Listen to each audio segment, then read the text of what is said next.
Hi hello అస్సలాముఅలైకుం నమస్తే friends welcome back AF kitchen. ఈ చలికాలంలో వేడి వేడిగా ఏదైనా తినాలి అనిపిస్తే ఫస్ట్ గుర్తొచ్చేదైతే సర్వపిండి హెల్దీ, దాంతోపాటు చాలా టేస్టీ. సొరకాయతో చేశాను నేను సర్వపిండి, దాంతోపాటు రాగి పిండి వేసి చేశాను, ఇంకా హెల్దీ. ఇప్పుడైతే మార్కెట్లో లేత సొరకాయలు కనిపిస్తుంటాయి. మన లేడీస్కి అయితే సొరకాయ చూడగానే ముందు ఈ స్నాక్కి గుర్తొస్తుంది. ఇలా సొరకాయతో నేను రాగి పిండి వేసి సర్వపిండి చేస్తున్నాను. వీడియో మొత్తం వాచ్ చేయండి.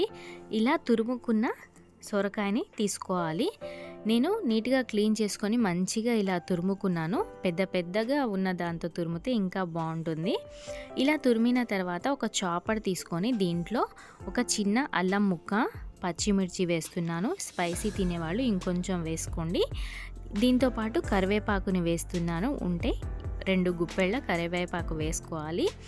ఇలా కరివేపాకు చాలా వేస్తే టేస్టీగా ఉంటుంది, హెల్దీ కూడా. దీంతోపాటు నేను 1 స్పూన్ జీలకర్ర వేశాను. ఒక ఆనియన్ని వేసి చాప్ చేస్తున్నాను. మిక్సీలో కూడా తిప్పుకోవచ్చు, దానికంటే ఇలా బరకగా చాప్ చేస్తేనే బాగుంటుంది. ఇప్పుడు ఈ మిశ్రమాన్ని నేను ఈ తురుముకున్న సొరకాయల్లో వేస్తున్నాను. ఇలా చాపర్లో చాప్ చేయటం వల్ల బరకగా ఉంటుంది కాబట్టి మంచిగా కనిపిస్తుంది, చూడటానికి బాగుంటుంది, తినేటప్పుడు కూడా మంచిగా టేస్టీగా ఉంటుంది. దాన్ని మెత్తగా గ్రైండ్ అయితే చేయకండి. దీని తర్వాత దీంట్లో 1 టేబుల్ స్పూన్ సాల్ట్ వేస్తున్నాను. దాని తర్వాత 1 గంట నానబెట్టిన శనగపప్పుని వేసుకుంటున్నాను. ఇలా వేసుకున్న తర్వాత వీటన్నిటిని ఫస్ట్ మిక్స్ చేసుకోవాలి. సొరకాయలో వాటర్ ఉంటుంది, సాల్ట్, ఇలా గ్రీన్ చిల్లీ ఇలా మొత్తం వేసి మిక్స్ చేయడం వల్ల మంచి వాటర్ వస్తుంది. ఆ వాటర్తో మనం పిండి అనేది కలుపుకుంటాం. ఎంత పిండి పడుతుంది అనేది ఆ సొరకాయని బట్టి ఉంటుంది. సొరకాయ పెద్దదైతే ఎక్కువ పిండి పడుతుంది, చిన్నదైతే కొంచెం తక్కువ పడుతుంది. ఇలా ఫస్ట్ ఒక్కసారి అయితే మీరు మొత్తం సొరకాయకి ఇది మొత్తం పట్టించండి. దాని తర్వాత నేను ఇలా రాగి పిండి వేస్తున్నాను. ఇక్కడ అయితే మీరు కొంచెం పిండి వేసుకుంటూ మిక్స్ చేసుకోవాలి. ఎందుకంటే ఇక్కడ రాగి పిండి ఎంత తీసుకుంటున్నామో అంతే బియ్య పిండి తీసుకోవాలి. అయితే నేను 1 కప్పు వేశాను. వేసిన తర్వాత మళ్ళీ 1/2 కప్పు రాగి పిండి వేశాను.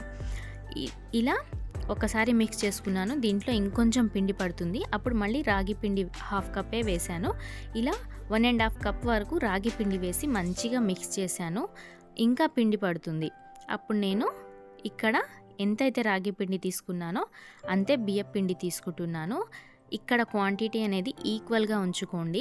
అప్పుడు రాగి పిండి వేసినా కూడా మంచిగా క్రిస్పీగా వస్తాయి. క్రిస్పీగా వస్తుంది ఈ సర్వపిండి. ఇక్కడ నేను 1.5 రాగి పిండి వేస్తే అంతే 1.5 కప్ వరకు రైస్ ఫ్లవర్ని వేసి మంచిగా మిక్స్ చేసుకున్నాను. ఇప్పుడు ఒక గిన్నె తీసుకొని దీనికి ఆయిల్ అప్లై చేసి మంచిగా పల్చగా ప్రెస్ చేసుకోవాలి. ఇలా పల్చగా ప్రెస్ చేసుకున్న తర్వాత ఇప్పుడు బయట మార్కెట్లో మనకి ఎలా చేస్తారో నేను అలా చూపిస్తున్నానండి. కావాలంటే కొంచెం ఆయిల్లో కూడా చేసుకోవచ్చు. ఇలా ఈ కొంచెం ఆయిల్తో కూడా మీరు సర్వపిండిని చేసుకోవచ్చు. కానీ మనకు బయట ఎలా అయితే చేస్తారో నేను అలా చూపిస్తున్నాను మీకు. ఇలా హోల్స్ పెట్టుకున్న తర్వాత ఫస్ట్ మనం ఆయిల్ అనేది పక్కన వేడి చేసుకోవాలి. ఇలా వేడి ఆయిల్ని దీంట్లో వేసుకొని ఫ్లేమ్ అనేది లో పెట్టేసి దీనికి మూత పెట్టేసి ఒక 5 మినిట్స్ కుక్ చేసుకోవాలి. మూత పెట్టేస్తే మనకు మంచిగా వచ్చేస్తుంది, అతుక్కోకుండా ఎమ్మటే తిరుగుతుంది. లేదంటే మీరు చపాతీ చేసే పెనం పైన కూడా చేసుకోవచ్చు, కానీ ఇది కొంచెం టేస్టీగా ఉంటుంది. రాగి పిండితో చేసాం కాబట్టి ఇంకా హెల్తీగా ఉంటుంది. తప్పకుండా ట్రై చేయండి. ఇలా దీన్ని ప్రెస్ చేసుకొని తీసుకున్న తర్వాత దేంట్లో అయితే ఆయిల్ నేను హీట్ చేశానో దాంట్లో మళ్ళీ సర్వపిండిని ప్రెస్ చేసుకున్నాను.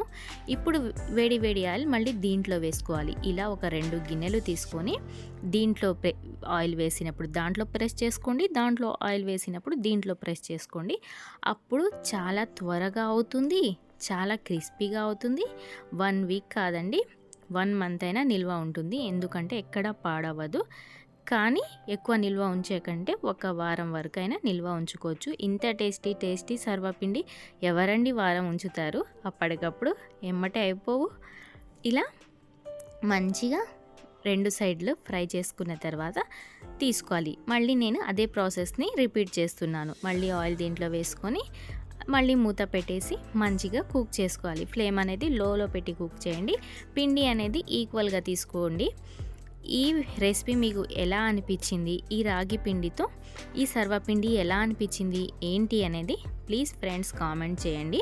ఈ రెసిపీ మీకు నచ్చిందా? అయితే మీ ఫ్రెండ్స్, ఫ్యామిలీ, రిలేటివ్స్కి షేర్ చేయండి. వాళ్ళు కూడా తప్పకుండా ఈ సొరకాయలు లేత లేతగా దొరికినప్పుడు ఇలా తప్పకుండా వాళ్ళు కూడా సొరకాయ రాగి పిండితో ఈ రెసిపీని ట్రై చేస్తారు. వీడియో నచ్చితే లైక్ చేయండి, షేర్ చేయండి, సబ్స్క్రైబ్ చేసుకోండి friends. Thank you for watching.